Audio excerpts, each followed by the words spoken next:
আসসালামু আলাইকুম প্রিয় পঞ্চম শ্রেণীর শিক্ষার্থীবৃন্দ। আজ আমরা আলোচনা করব তোমাদের নতুন বই 2026 সালের পাঠ 7 সাইক্লোন। ইতিপূর্বে আমাদের পূর্বের পাঠগুলো আলোচনা করা হয়েছে, তোমরা যদি দেখে না থাকো তাহলে অবশ্যই দেখে নেবে। চলো আমরা শুরু করি।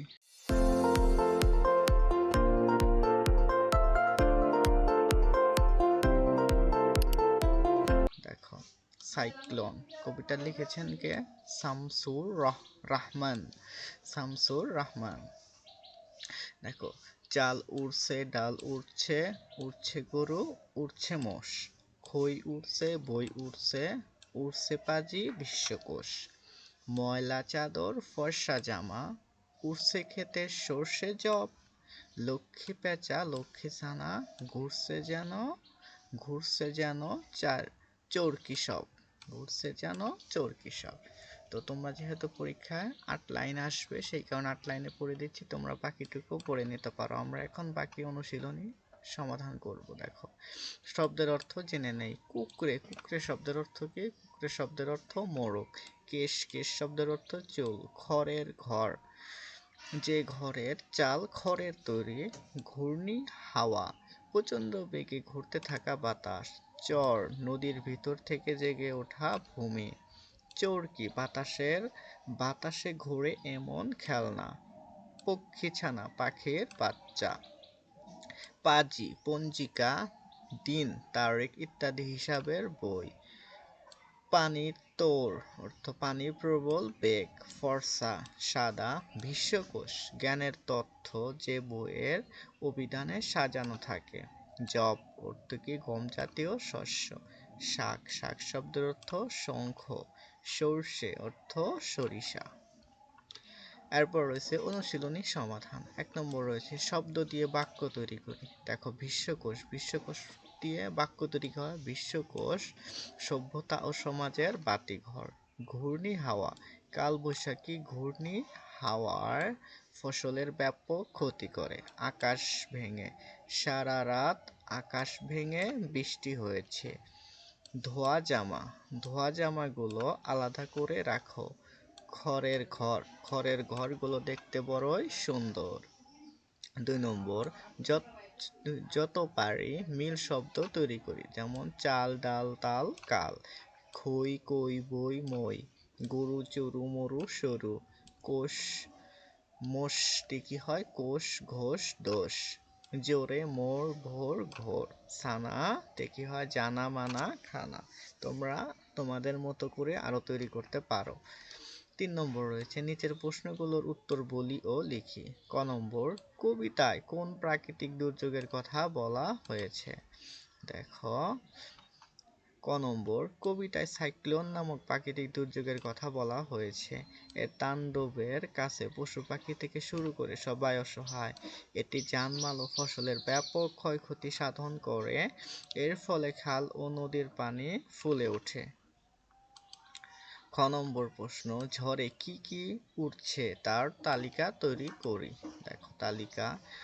উত্তর, সাইক্লোন কবিতায় ঝড়ে যা যা উঠছে তার তালিকা নিম্নরূপ। 1 নম্বরে চাল, ডাল, গরু, মহিষ, খই, বই, পাজি বা পঞ্জিকা।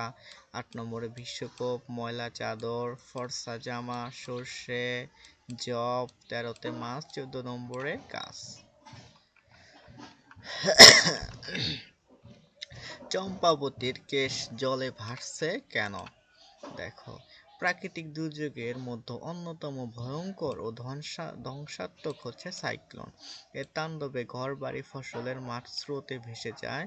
মূলত এই সাইক্লোনের কারণে চম্পাবতীর কেশ জলে ভাসছে। গ নম্বর প্রশ্ন, আজান দেওয়া ও শাঁখ বাজানোর কথা বলা হচ্ছে কেন? সাইক্লোন কবিতায় কবি সাইক্লোনের ধ্বংসাত্মক রূপটি তুলে ধরেছেন। সাইক্লোনের কাছে মানুষ থেকে শুরু করে পশু পাখি, গাছপালা, মাছ সবকিছু অসহায়। এটি আশেপাশে সবকিছু উড়িয়ে ও ভাসিয়ে নিয়ে যায়। তাই সাইক্লোনের ধ্বংসাবলী থেকে মুক্তি পেতে সৃষ্টিকর্তার স্মরণ করার প্রসঙ্গে আজান দেওয়া ও শাঁখ বাজানোর কথা বলা হয়েছে। এই ছিল প্রশ্ন। আশা করি তোমরা বুঝতে পেরেছ। তোমরা লিখে তারপরে চর্চা করবে এগুলো। 4 নম্বর রয়েছে সবাই মিলে হাতে তালি দিয়ে একসাথে কবিতাটি পড়ি। শিক্ষকদের সহায়তা নিয়ে সাইক্লোন কবিতাটি তালি দিয়ে পাঠ করবে। তারপরে রয়েছে কবিতার কাজ শব্দগুলো আলাদা করি এবং সেগুলো দিয়ে বাক্য তৈরি করি। দেখো কাজ শব্দ কি একটা দিয়ে দিয়েছে ওরা। ওরা দিয়ে আমরা কি বাক্য তৈরি করি?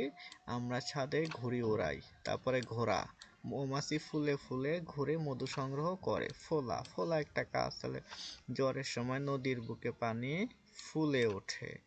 বাজা, কাকিমা শাক বাজাচ্ছেন। ভাঙা, ভাঙা সেতু পার হতে আমার ভয় লাগে। তারপর কি রয়েছে? ডুবা, নৌকাটি ডুবে গেছে। 6 নম্বর রয়েছে নিচের দেখা বা শোনা একটি দুর্যোগের বিষয় অনুচ্ছেদ লিখি। দেখো আমরা এখানে কোনটি নিয়েছি? ভূমিকম্প। উত্তর দেখো, ভূমিকম্প একটি ভয়াবহ ও মারাত্মক প্রাকৃতিক দুর্যোগ।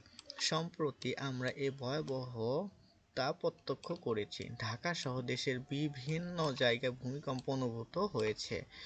এই ভূমিকম্পের মাত্রা ছিল 5.7। এর উৎপত্তিস্থল ছিল নরসিংদীর মাধবদী। ভূমিকম্পের সময় লোকজন আতঙ্কিত হয়ে রাস্তায় বেরিয়ে আসে।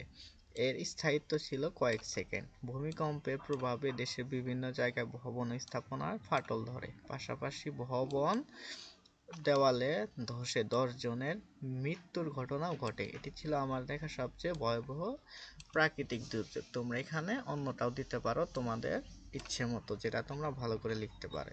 তো এই ছিল আমাদের পার্ট 7 উত্তরগুলো। পূর্বের পাঠগুলো আলোচনা করা হয়েছে, তোমরা না দেখে থাকলে অবশ্যই দেখে নিবে এবং ভিডিওটি ভালো লাগলে অবশ্যই সাবস্ক্রাইব করবে এবং তোমাদের বন্ধুদের কাছে শেয়ার করতে ভুলবে না। ধন্যবাদ। আসসালামু আলাইকুম।